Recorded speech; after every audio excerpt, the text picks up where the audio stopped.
Well, hello, welcome back. We're going to continue this tutorial on how to make a platformer using Spritekit.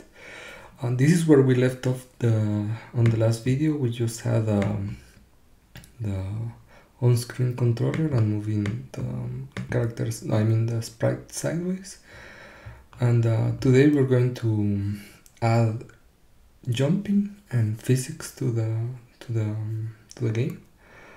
So first of all, we're going to accept the inputs from the player. So on our player controller component, the one that we did on the first video, we're going to check whether we have pressed the A button. Let's suppose it's the jumping button, and then when we cancel A, or we stop pressing A.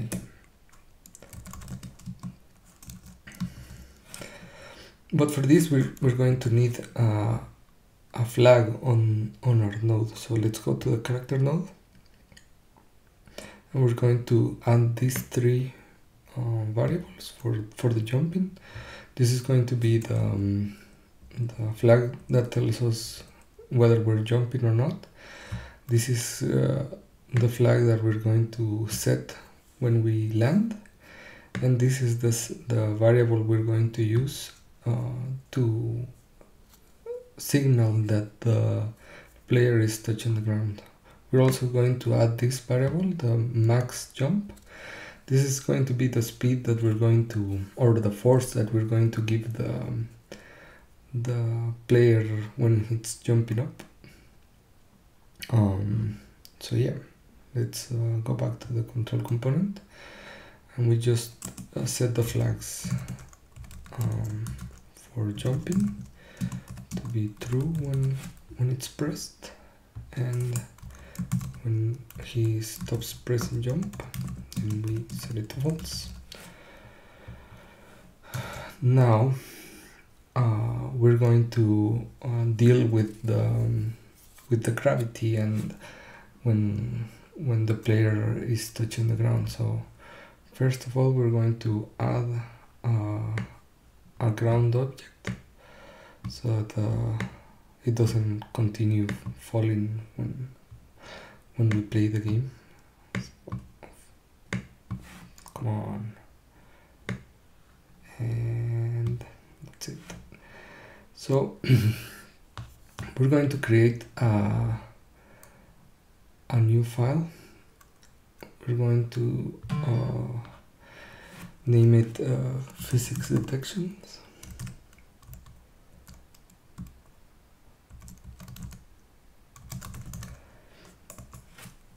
This we're going to create a new class because these methods are going to be in every scene, so we're just going to type this once and just import it on or set it as our default delegate for all the scenes that we create. So we're going to import Spritekit and maybe gameplay kit, I don't know. And so physics detection is going to be a what's it called? Physics detection.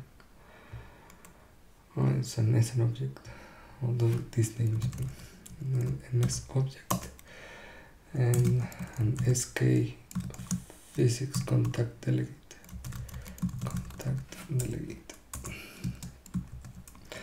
And for this we're going to use one method only, the didBegin contact, and we're going to do the magic there. But first of all, we're going to set the masks for the player and the ground, and we're going to set them in a structure. So struct collider type, and we're going to set our two variables, static let player and player be a unsigned integer 32, and this is going to be the mask for the player. We're going to set it as the number 1, and the ground is going to be another unsigned integer. We're going to set it as the number 2. This is basically bitwise operation, so this is like if you have for example 0 0 and 0 0 0 0 1, so that represents a 1, and for the 2 we just move the bit 1 position, so it's going to be a number 2. So this is number 1, and for the ground is going to be number 2. So now when we begin the collision, we're just going to check the two bodies that collided, and see if the collision is the same as if we had, let's say for example we have an OR operation between the first one and the second one. We end up with something like this, right? So if we do that, here it's going to be collision, it's going to be another unsigned integer 32, and we're going to take the contact and we're going to grab the first body that collided, and we're going to get its category bit mask, and we're going to do a bitwise OR with their body, with the second body that collided, and we're going to compare that with if we have our collider type player and another bitwise OR collider type and collider type ground, and if it's so, then we know that those two are the ones colliding. It doesn't matter if the first body it's the player or if it's the second body the player. We're just going to compare the results, but afterwards we're going to need to know which one is the player. So we know that the player collided, but we don't know which if the first body or the second body collided. So we're going to need another if player body A node as a character node,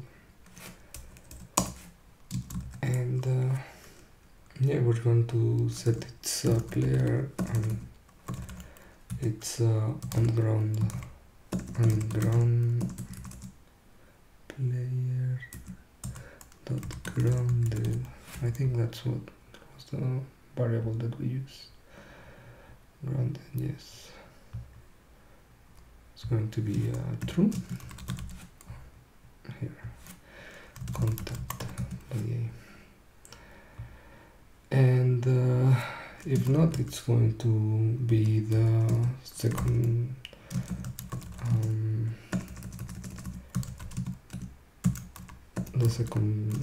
body that collided. So contact body B node as a character node, and we're going to set its variable to 2. So now we know that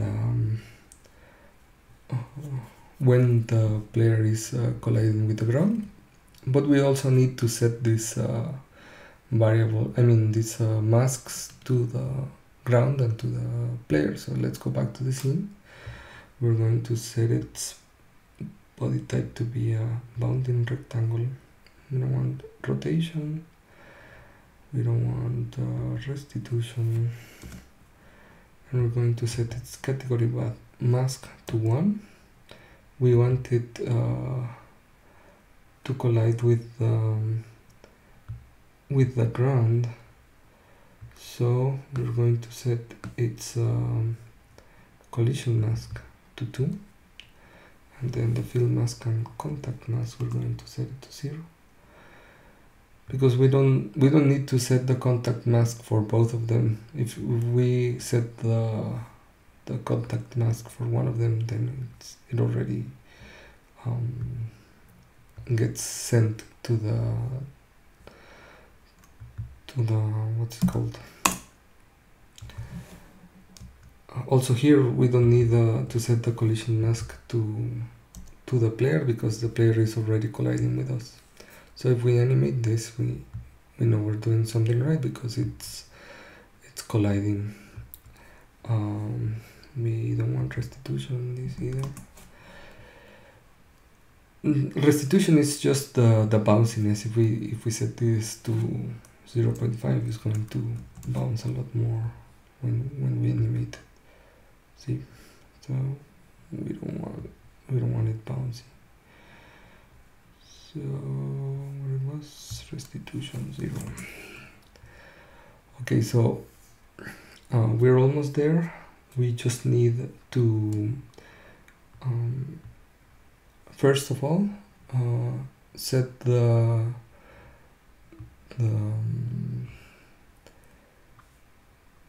physics world of the scene to be the new physics detection object that we created. So we're going to need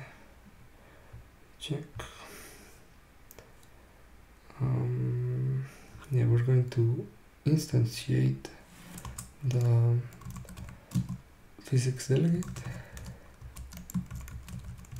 to be the physics detection, and then when we move to view, we set the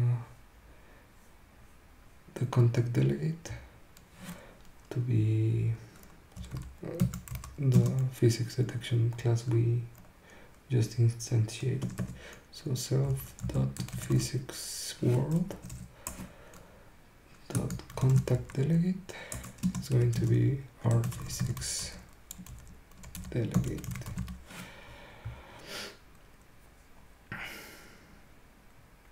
And now we're going to need to know what we're going to do when we jump. So we need to update our state machine. So we now have our some new variables that we need to set on our character node are these 4, because we're going to need to know the acceleration when it's in the air and the deceleration when it's on the air, and the same for the ground, so that it behaves differently in the air than in the ground. And yeah, let's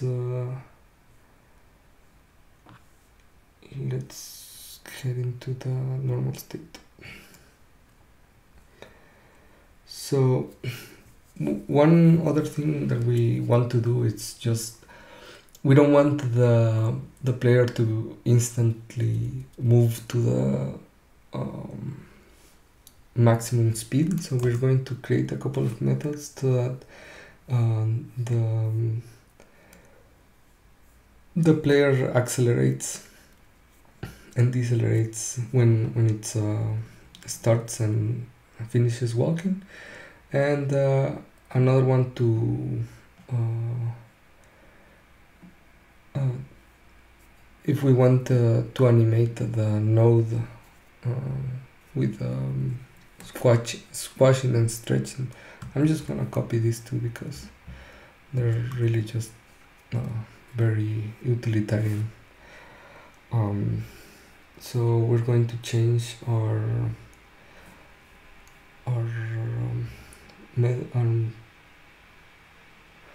walking to be, instead of just instantly transforming to the maximum speed, we're going to use our method approach, and we're gonna start with the current speed dot h speed.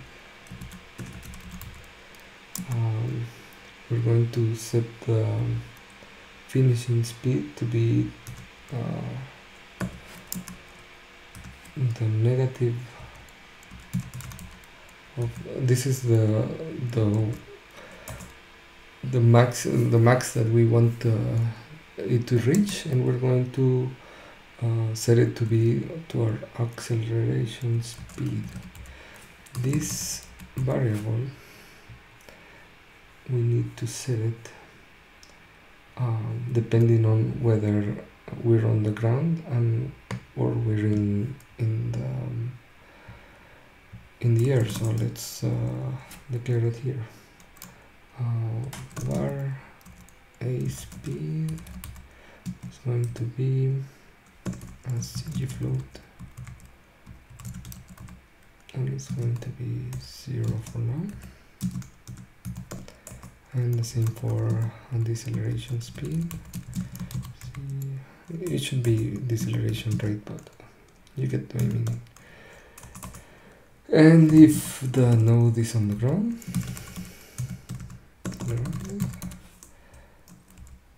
then we set it to a speed. It's going to be the node's ground acceleration, and the deceleration is going to be the node's ground deceleration, and the same for when it's not touching the ground. Acceleration speed is going to be c node dot air acceleration, and deceleration speed is going to be air deceleration. Okay, so now we have it. And if it's moving to the right, we're going to use the new method approach. Node.hspeed, the same here. Here should be multiplying against the facing, but I already have it like this. And also, instead here of approach reaching 0, we're going to decelerate. So h speed, and the ending we just want it to be 0, and here we're going to use the deceleration speed. So this is a little change from last time. Now it comes to the fun part, the jumping. So if the node is not on the ground, then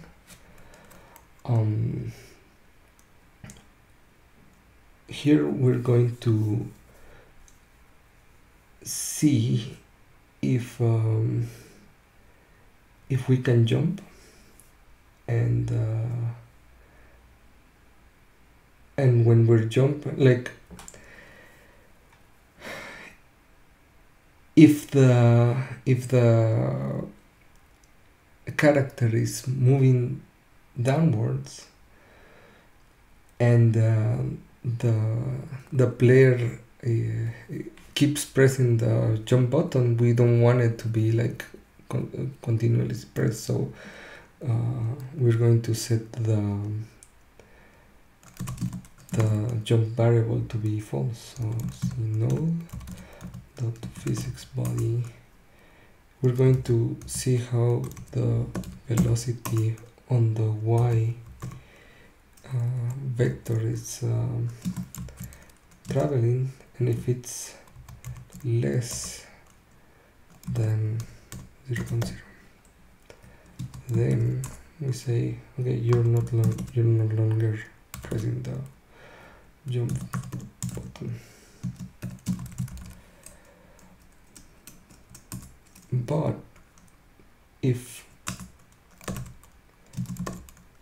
the guy is pressing, I mean, he pressed the jump very fast and he is not pressing it anymore, but the player is moving upwards, then we want it to be change direction fast, so to drop, so that when you have different movement speeds, when you have different jump distances. So if you wanted the character to jump very high, you keep pressing the A button, but if you want little hops, then you press and release. So if you are not longer pressing the jump button, then we put the physics body,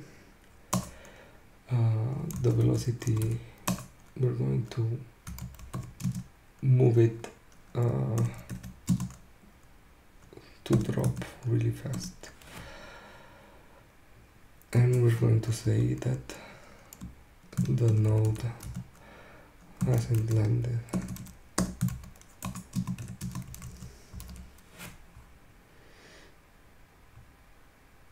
Wait. Yeah. Let's see if node. So okay, so now we're going to check if the node is on the ground. This should be really here. We should be checking this first. So if the node is on the ground,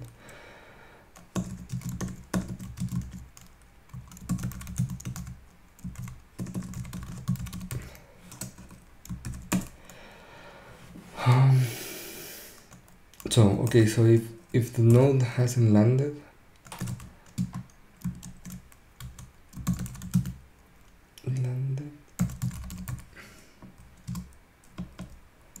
then we're going to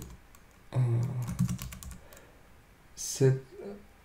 So okay, so this is for when the character just touched ground.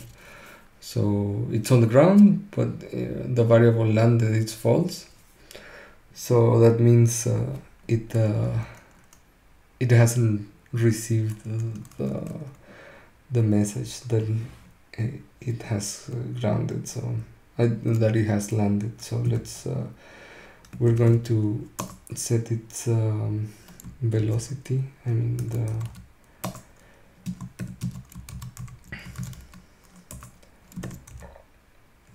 x node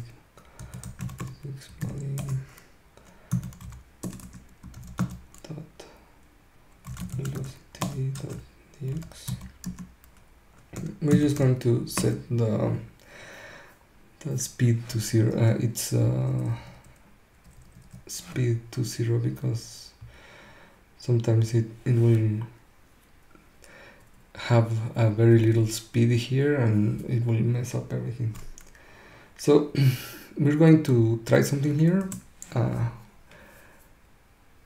I haven't when we get to animations, this will not make sense, but it's a neat thing that you can do right now. So you can use the squash and stretch method, and we just make the character very like squash a little bit and move to the side, like get a little bit fat.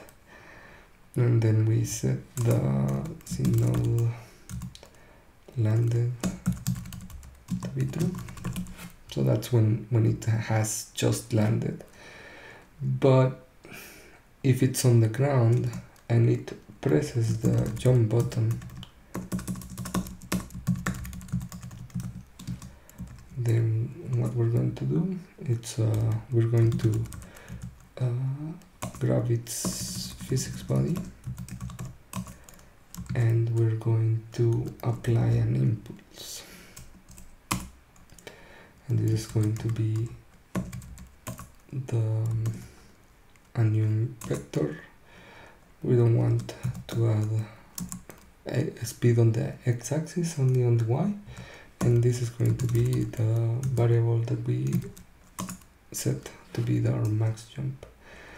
We now set the node's grounded variable to be false, because grounded, here it's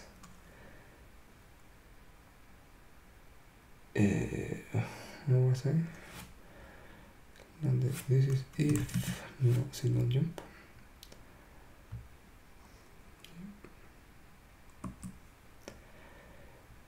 And we wanted to do the same, the squashing and stretching, so that it's it becomes a little bit thin and a little bit elongated. So I think we're set. Oh no, one more thing. Now that we modified the scales, we need to set it back to what it was before. So each time a new frame renders, we're going to return the scale by a little bit of amount to its original scale. So the start is going to be whatever the scale is now. We changed it, but the ending is going to be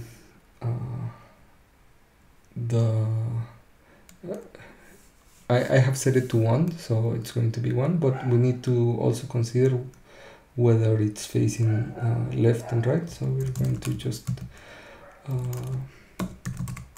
use this variable facing, and we're going to shift by a little bit amount each frame. So let's do 5 so that it's very noticeable. And same with the Y scale. Approach, same Y scale, and now it's going to be 1.0 and 1, and the shift is going to be the same, 0.05. And yeah, I think we are set. Let's give it a shot, see if it works. If not, I'm going to stop the video and see what went wrong. Okay, something went wrong. Let's check what it was. So yeah, I made a terrible mistake here. I had this as such, but this number is not 1, it's 2, and this one is 4. So when we compare the collision here, it was a 3, and what we have is 6. So that's why it wasn't working. But now if we do it correctly, one thing we're going to add again is that the phasing, we need to set it to 1, because when we're on the normal state, and we're ending on, where was it? Okay, so here, if it's 0, it's going to disappear, so that's why it wasn't working either there. So one thing we can add here is so that when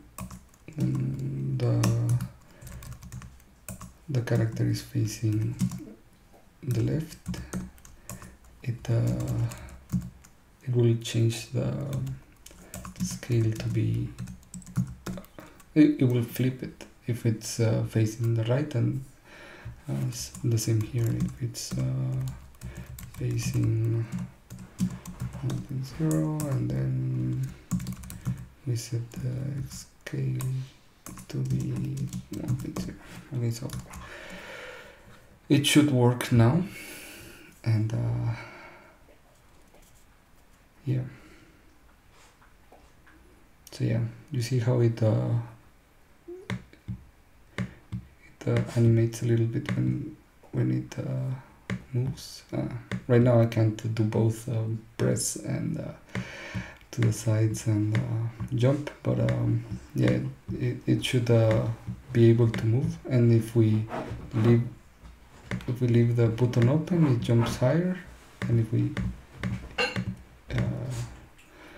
press it a little bit, we can change the distance that it jumps by. We can do various things. We can change the mass here to be something less, so 0.05. It will make the impulse a little bit more, but we can also change the max jump to be something more, so 50 or 60.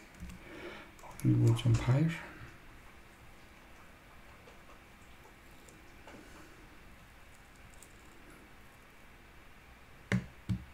Yeah, look at it go. And if we leave it up pressed, it will jump higher, but if we jump twice, we can't jump twice because it's expecting to be on the ground to be able to jump. So we can do little jumps and big jumps. Okay, I hope you enjoyed it. I will come back tomorrow maybe, and we can probably add some animations to this, and if we have time we can add a tile set, maybe move the camera, I don't know, we'll see tomorrow. Well, thank you for watching, and I'll see you next time.